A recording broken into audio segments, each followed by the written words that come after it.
अमरपुर नगर में एक धनी व्यापारी रहता था। उसके घर में सभी तरह की सुख सुविधाएं थी, लेकिन दिन रात उसे एक ही चिंता सताती रहती थी। उसकी मृत्यु के बाद उसके इतने बड़े व्यापार और धन संपत्ति को कौन संभालेगा। उस व्यापारी के कोई पुत्र नहीं था। पुत्र पाने की इच्छा से वो व्यापारी प्रति सोमवार भगवान शिव का व्रत पूजन किया करता था। उस व्यापारी की भक्ति भावना को देखकर एक दिन पार्वती जी ने शंकर भगवान से कहा, हे प्राणनाथ, ये व्यापारी आपका सच्चा भक्त है। कितने दिनों से ये सोमवार का व्रत और पूजा नियमित कर रहा है। आप इस व्यापारी की मनोकामना अवश्य पूर्ण करें। पार्वती की बात सुनकर भगवान शिव ने कहा, तुम्हारे आग्रह करने पर मैं इस व्यापारी को पुत्र प्राप्ति का वरदान देता हूँ, लेकिन इसका पुत्र 12 वर्ष से अधिक जीवित नहीं रहेगा। भगवान शिव ने स्वप्न में उस व्यापारी को दर्शन देकर उसे पुत्र प्राप्ति का वरदान दिया और उसके पुत्र के 12 वर्ष तक जीवित रहने की बात भी बताई। भगवान के वरदान से व्यापारी को खुशी भी हुई, लेकिन पुत्र की अल्प आयु की चिंता ने उस खुशी को नष्ट कर दिया। व्यापारी पहले की तरह सोमवार का विधिवत व्रत करता रहा। कुछ महीने बीत जाने पर व्यापारी की पत्नी ने गर्भ धारण किया। 9 महीने पश्चात उसके घर पुत्र उत्पन्न हुआ।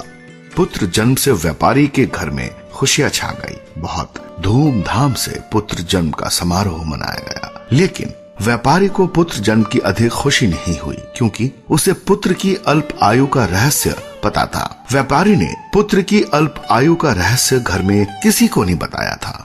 विद्वान ब्राह्मणों ने उस पुत्र का नाम अमर रखा। जब उस व्यापारी का पुत्र 12 वर्ष का होने को था, तो उसने शिक्षा के लिए उसे बनारस भेजने का निश्चय किया।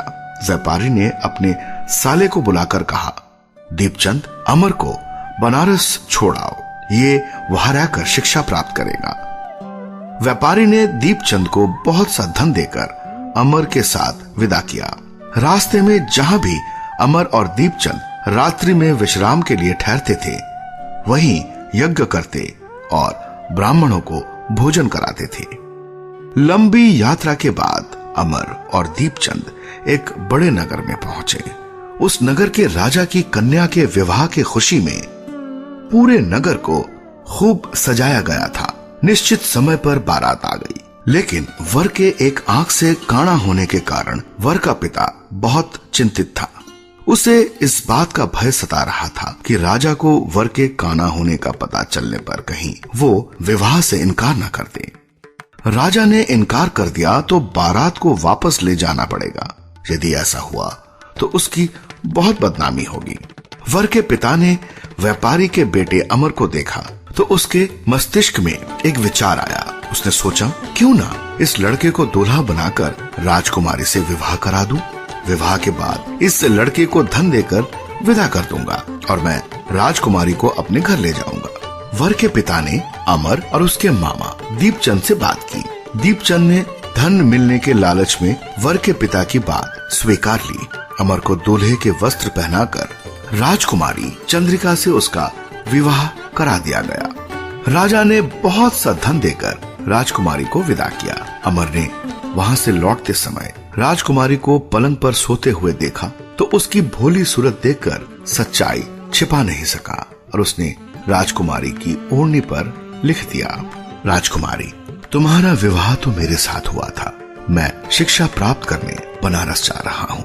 अब तुम्हें जिस नव युवक की पत्नी बनना पड़ेगा वो एक आंख से काना है। सुबह उठने पर राजकुमारी ने अपनी ओढ़नी पर लिखा हुआ पढ़ा तो उसने शोर मचा दिया और उस काने लड़के के साथ जाने से इनकार कर दिया।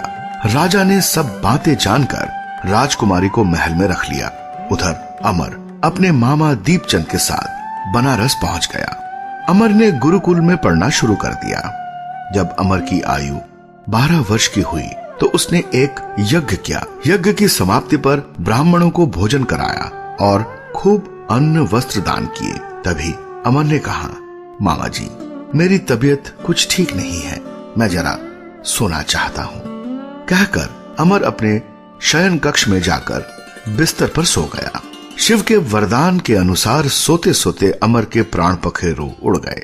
सूर्योदय होने पर अमर को मृत देखकर मामा रोने पीटने लगा। आसपास के लोग भी एकत्र होकर दुख प्रकट करने लगे। विलाप के स्वर समीप से गुजरते हुए भगवान शिव और पार्वती ने भी सुने। पार्वती ने भगवान शिव से कहा, प्राणनाथ, मुझसे ये रोने से स्वर सहन नहीं हो रहे, आप इस व्यक्ति के कष्ट अवश्य दूर करें। भगवान शिव ने पार्वती के साथ अदृश्य रूप में समीप जाकर अमर को देखा। पार्वती से बोले, अरे ये तो उसी व्यापारी का पुत्र है। मैंने इसे 12 वर्ष की आयु का वरदान दिया था। इसकी आयु पूरी हो गई तो इसके प्राण पखेरु उड़ गए। पार्वती ने शिव से निवेदन किया, हे प्राणनाथ, आप इस लड़के को जीवित करें, नहीं तो इसके माता पिता पुत्र की मृत्यु के कारण रो रो कर अपने प्राणों का त्याग कर देंगे। इस लड़के का पिता तो आपका परम भक्त है, वर्षों से सोमवार का व्रत करते हुए आपको भोग लगा रहा है। पार्वती के आग्रह करने पर भगवान शिव ने उस लड़के को जीवित होने का वरदान दिया तो कुछ ही पल में वो जीवित होकर बैठ गया। सारा वातावरण खुशियों से भर गया। अमर अपने मामा दीपचंद के साथ वापस अपने नगर की ओर चल दिया। दोनों चलते हुए उसी नगर में पहुंचे जहां अमर का विवाह हुआ था। उस नगर में भी अमर ने यज्ञ का आयोजन किया। समीप से गुजरते हुए नगर के राजा ने यज्ञ का आयोजन देखा। राजा ने अमर को तुरंत पहचान लिया। यज्ञ समाप्त होने पर राजा अमर और उसके मामा को महल में ले गया और कुछ दिन उन्हें महल में रखकर बहुत सा धन वस्त्र आदि देकर राजकुमारी के साथ विदा किया। रास्ते में सुरक्षा के लिए राजा ने बहुत से सैनिकों को भी साथ भेजा। इधर व्यापारी ने अपनी पत्नी के साथ अपने को एक कमरे में बंद कर रखा था। भूखे प्यासे रहकर दोनों अमर की प्रतीक्षा कर रहे थे। उन्होंने प्रतिज्ञा कर रखी थी, यदि उन्हें अपने बेटे की मृत्यु का समाचार मिला तो दोनों अपने प्राण त्याग देंगे। दीपचंद ने नगर में पहुंचते ही एक दूत को घर भेजकर अपने आगमन की सूचना भेजी। अपने बेटे अमर के जीवित वापस लौटने की सूचना से व्यापारी बहुत प्रसन्न हुआ। वो अपनी पत्नी और मित्रों के साथ नगर के द्वार पर पहुंचा।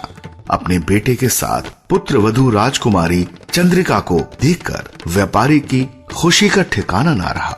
उसने अमर को छाती से लगाकर बहुत प्यार किया। उसी रात भगवान शिव ने स्वप्न में आकर कहा, हे श्रेष्ठी, मैंने तेरे सोमवार के व्रत करने और व्रत कथा सुनने से प्रसन्न होकर तेरे पुत्र को लंबी आयु प्रदान की है। व्यापारी बहुत प्रसन्न हुआ।